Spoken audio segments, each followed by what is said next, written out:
Esse é o podcast do Jornal A Verdade, um jornal dos trabalhadores na luta pelo socialismo. Fique por dentro das lutas dos trabalhadores brasileiros através do nosso jornal impresso. Basta entrar em contato com um de nossos brigadistas ou através do nosso site, averdade.org.br. O massacre dos indígenas de Rondônia na ditadura. Matéria de Alexandre Hudson para a edição 287 do Jornal A Verdade.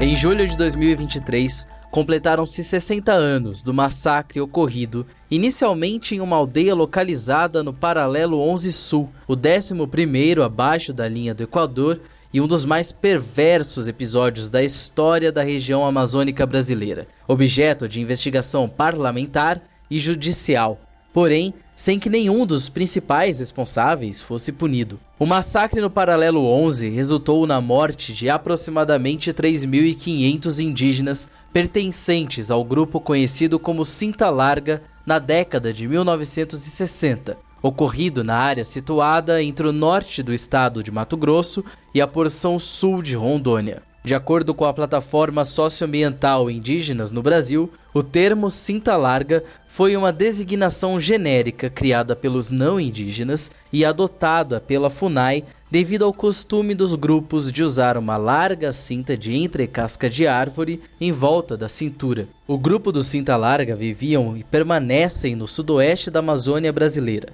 com uma população bem mais numerosa há décadas, segundo informantes e fontes escritas. Cada agrupamento era formado por aldeias mais ou menos próximas. Atualmente, vivem nas terras indígenas Roosevelt, Serra Morena, Aripuanã e Parque Aripuanã, todas homologadas, somando um total de 2,7 milhões de hectares. Um grupo de assassinos, organizado para exterminar os indígenas da área, partiu da sede da empresa Arruda e Junqueira em julho de 1963. Esses pistoleiros percorreram a mata durante meses, sendo abastecidos com munição e alimentos lançados por aviões. Durante os ataques, muitos indígenas, incluindo mulheres e crianças, foram brutalmente assassinados.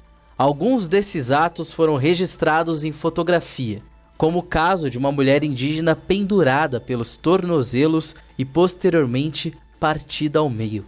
Conforme apontou a Comissão Nacional da Verdade, as agressões contra as comunidades indígenas eram frequentes na década de 1960, visando a exploração de minérios e madeira. Os invasores realizavam deslocamentos forçados e assassinatos para permitir a exploração dessas áreas. Além dos confrontos diretos com o uso de armas de fogo pelos invasores, também incluiu a distribuição de alimentos envenenados, disseminação intencional de doenças como a varíola, tuberculose e gripe, bem como crimes sexuais. Registros também mencionam ataques com dinamites lançadas de aviões sobre as aldeias. O massacre em massa do Cinta Larga, embora perpetrado por pistoleiros, contou com o apoio de funcionários do regime militar, incluindo o diretor do Serviço de Proteção aos Índios, o SPI, e um major da Aeronáutica, Luiz Vinhas Neves,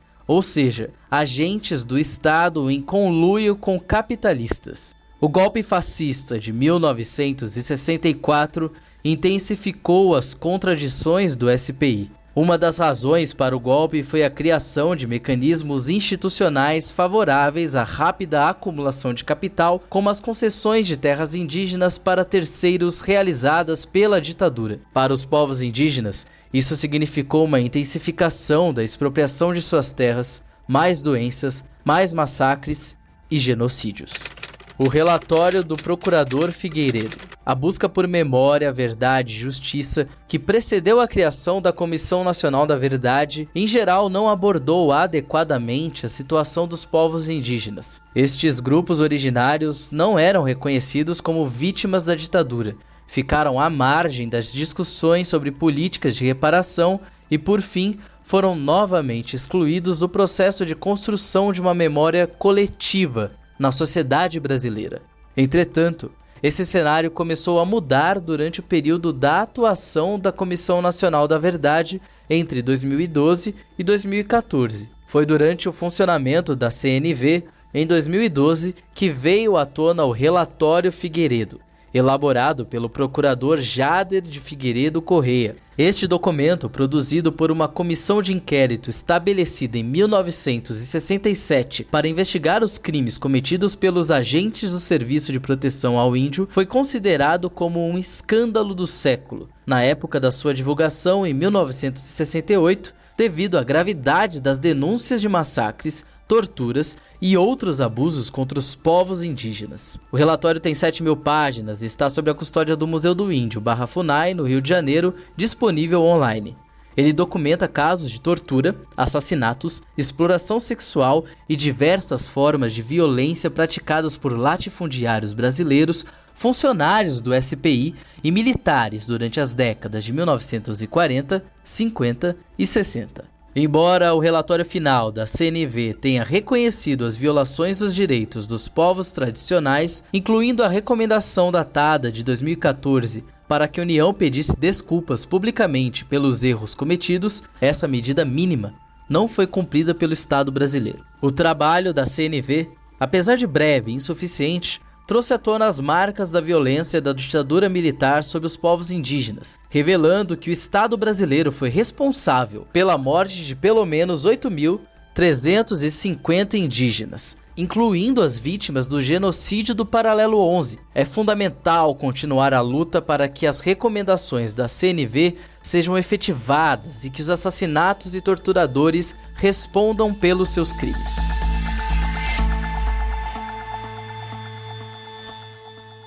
O sangue de Merongue demarca as terras Kamakamon-Goió. Somente 5 dias após a sua morte, o cacique Merongue Kamakamon-Goió teve direito à sua cerimônia fúnebre, com a dignidade da sua luta. No lugar onde ele escolheu para ser plantado, no território Camacan, no povoado de Casa Branca, em Brumadinho, na região metropolitana de Belo Horizonte. As polícias civis e federal investigam o caso, que tem indícios de emboscada. Uma matéria da redação de Minas Gerais para o site do jornal A Verdade.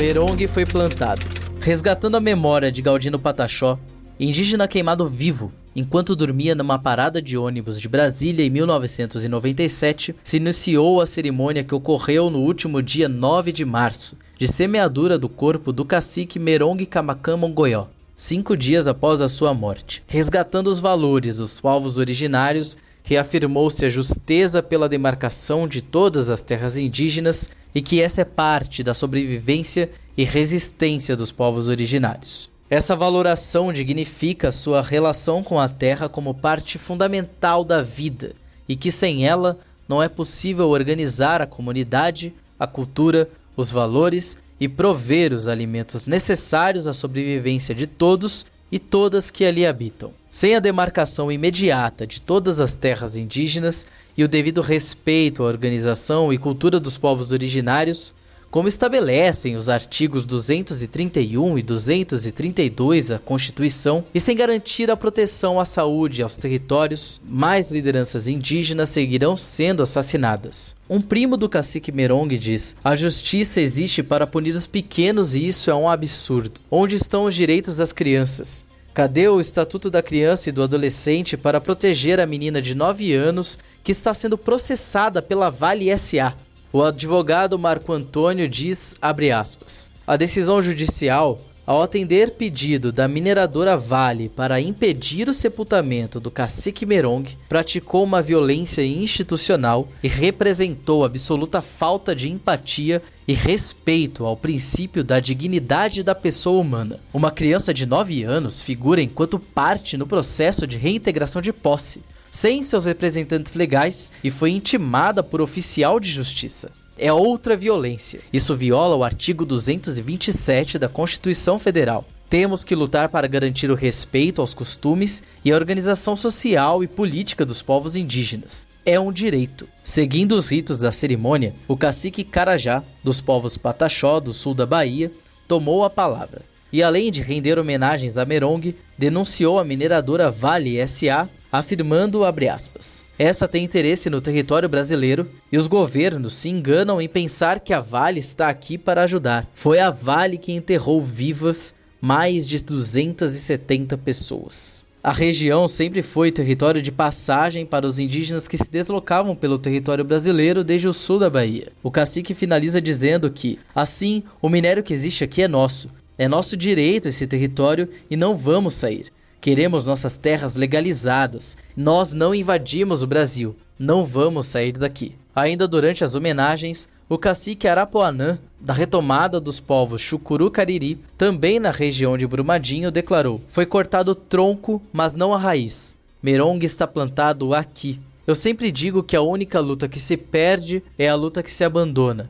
E eu não vou abandonar a luta. Estiveram presentes na cerimônia várias organizações de luta, entidades religiosas da Igreja Católica, lideranças populares, partidos políticos, parlamentares e os povos indígenas de diversas partes de Minas Gerais e do Brasil, tais como Camacã Mongoió, Pataxó Ranranran-e, Chucuru Cariri, Xocleng, Pataxó, Quiriri, Boruncrem. Leonardo Péricles, presidente nacional da Unidade Popular pelo Socialismo, partido no qual o cacique compunha fileiras, declarou: nós não vamos esquecer os tamanhos crimes que esse Estado brasileiro vem fazendo com os nossos povos originários. Como os caciques aqui lembraram, tem 524 anos que existe essa luta. Os povos estavam aqui há pelo menos 10 mil anos. Assim, ninguém tem autoridade para dizer que eles estavam invadindo nada. No mínimo, quando fazem uma retomada, estão reavendo aquilo que lhes pertence. Leonardo Péricles afirma: estamos aqui também para exercer o nosso luto que, como aprendemos com os nossos irmãos, se faz lutando. Queremos exigir da Justiça e do Governo Federal a demarcação dessa terra que já está demarcada com o sangue do Merongue e com a nossa luta. Por fim, eu quero dizer que nós vamos vingar o Merongue e todos os nossos milhões de irmãos e irmãs que pereceram pela violência desse Estado burguês, e nós vamos fazer isso retomando o poder nessa pátria. Os povos indígenas são cabeça nessa luta, junto conosco, os trabalhadores da cidade. Ao final da cerimônia, que durou toda a manhã de sábado, dia 9, Rogério Camacã, irmão do cacique, afirmou: estamos aqui dentro hoje para pedir às autoridades que venham demarcar essa terra. Ou precisa de mais alguém aqui enterrado, porque a gente não vai sair daqui. Merongue foi plantado aqui e, se precisar, a gente vai ser plantado junto com ele. Mas ele não sai daqui de dentro. Desde o seu assassinato e com a pressão que a Vale S.A. vem fazendo contra o território, muitos vieram prestar sua solidariedade para o povo Camacã Mongoió. Os familiares e parentes, os povos indígenas de todo o estado de Minas e da região sul da Bahia estão presentes na retomada Camacã para homenagear o cacique, mas também para reafirmar o caminho de luta e afirmar que do território não sairão. Sobretudo agora que o território já foi demarcado com o sangue de Merongue, que agora está plantado. Existe um canto Camacã Mongoió que diz: eu sou um índio, um guerreiro, eu venho da mata caçar. E quando eu chego nesse pé de serra, eu vejo as araras voar. Olha o canto dessa arara, é um canto de muita beleza. Eu não posso destruir as coisas da nossa natureza. Irregularidades no processo. Após ter sido encontrado por sua mãe, que acionou ajuda enquanto tentava reanimar o filho, uma ambulância chegou, mas não houve sucesso nas tentativas de reanimação de Merongue, quando foi constatado o óbito. A Polícia Civil foi a primeira ao chegar ao local, porém não respeitaram o que determina a lei, já que por se tratar de um território indígena, toda a diligência deve ser conduzida pela Polícia Federal. A Polícia Civil então recolheu o corpo, o que impossibilitou a PF de realizar a sua própria investigação, tendo que realizar de forma colaborativa com a Polícia Civil para averiguar qual a situação exata que levou à morte de Merongue, inclusive porque há indícios de que se trata de assassinato fruto de emboscada. Além disso, após ser anunciado o velório para a tarde do dia 5 de março e sepultamento para amanhã do dia 6, a Justiça acatou prontamente um pedido liminar da Vale para suspender o sepultamento no território Camacã. No entanto, com o rito milenar dos povos originários de plantar os seus, o corpo de Merongue foi enterrado ainda na madrugada do dia 5, reafirmando que o território Camacã Mongoió já está demarcado com o sangue do seu cacique. Cacique Merongue Camacã Mongoió, presente.